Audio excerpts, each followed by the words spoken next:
नमस्कार बच्चों। आज जो हमारा टॉपिक है शब्द युग्म, ये आपके पुस्तक में प्रश्न आया है शब्द युग्म का, और यही प्रश्न आपका ग्रामर में, व्याकरण में भी आता है, तो इसलिए हम इस टॉपिक को अलग से समझना जरूरी है। इसमें शब्द युग्म का मतलब सबसे पहले समझिए। शब्द तो सबको पता है, युग्म मतलब जोड़ा, यानी कि पेयर।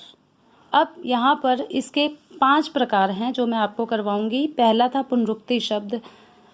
वो शब्द होते हैं जो एक ही शब्द दोबारा रिपीट हो जाता है, दोबारा आ जाता है। ये हम बहुत बार करते हैं कि किसी भी बात को हम 2 बार बोल देते हैं, किसी शब्द को 2-2 बार बोल देते हैं। पुनरुक्ति का मतलब ये है कि दोबारा, पुनः मतलब दोबारा, रुक्ति दोबारा किसी बात को बोलना। तो यहाँ है दोबारा किसी शब्द को बोलना। जैसे आज यहाँ बड़ा, ये घर बहुत बड़ा बड़ा लग रहा है, या तुम खड़े खड़े थक गए होंगे ना, तो हम एक ही शब्द को 2 बार बोलते हैं। या आज आते आते बहुत देर कर दी, तो यहाँ एक ही शब्द रिपीट हो रहा है बार बार। अब दूसरा है विलोम शब्द। विलोम शब्द हम सबको आते हैं कि एक वर्ड का अपोजिट जब हम बोलते हैं, जैसे ऊपर, ऊपर का विलोम क्या है? नीचे। अच्छा, कई बार हम लोग विलोम शब्द जो है वो एक साथ प्रयोग में लाते हैं, जैसे क्या इतना ऊपर नीचे कर रहे हो, बहुत शोर हो रहा है। या मुझे तो कितना काम है, घर और बाहर, घर बाहर दोनों ही काम मुझे देखने पड़ते हैं। या क्यों मेरे आगे पीछे घूम रहे हो। अब यहाँ देखेंगे कि दोनों ही शब्द विलोम शब्द हैं एक दूसरे के, लेकिन हम एक साथ प्रयोग में ला रहे हैं।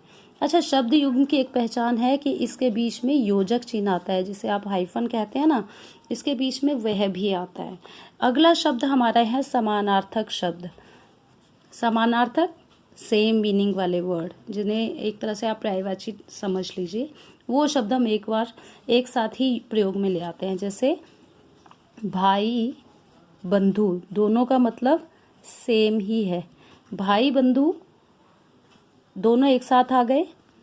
जैसे तुम्हारे भाई बंधु तुम्हारी सहायता नहीं करते हैं। या जब कोई घर में गेस्ट आता है तो हम कहते हैं घर आए अतिथि का आदर सत्कार करना चाहिए। आदर और सत्कार का सेम ही मीनिंग है, रिस्पेक्ट करनी चाहिए। तो आदर सत्कार किसी की इज्जत या रिस्पेक्ट के लिए जब हम बोलते हैं शब्द।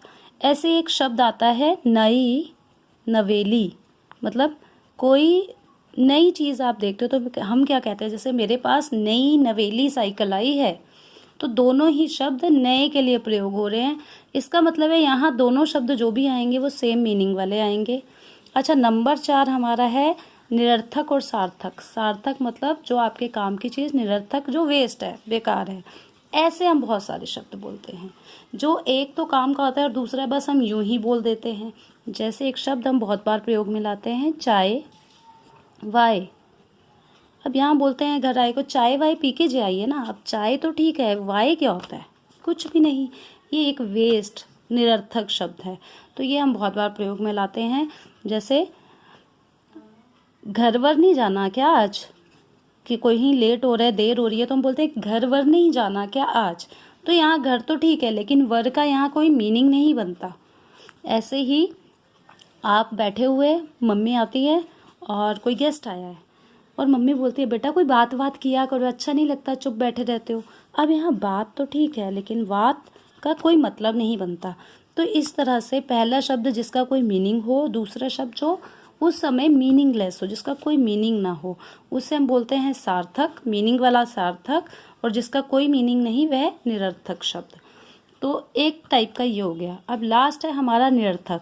ये वो शब्द होते हैं जिनका कोई मीनिंग नहीं है, बस हम यूं ही कुछ भी बोल देते हैं। जैसे चटर पटर, क्या चटर पटर कर रहे हो तब से, क्या चटर पटर लगा रखी है। और या खटर पटर, कितना शोर है, खटर पटर कितनी आवाज़ें आ रही हैं यहाँ से। तो इस तरह के शब्द जो होते हैं वो होते हैं निरर्थक।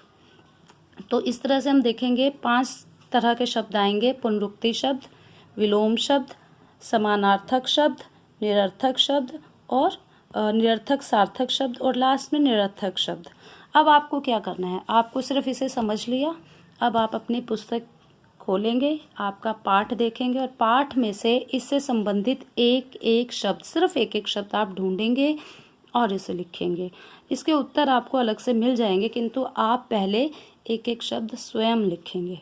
ठीक है। अब जहाँ तक मुझे लगता है आपको ये समझ आ गया होगा, लेकिन फिर भी कोई समस्या हो तो आप मुझे अलग से पूछ सकते हैं। धन्यवाद।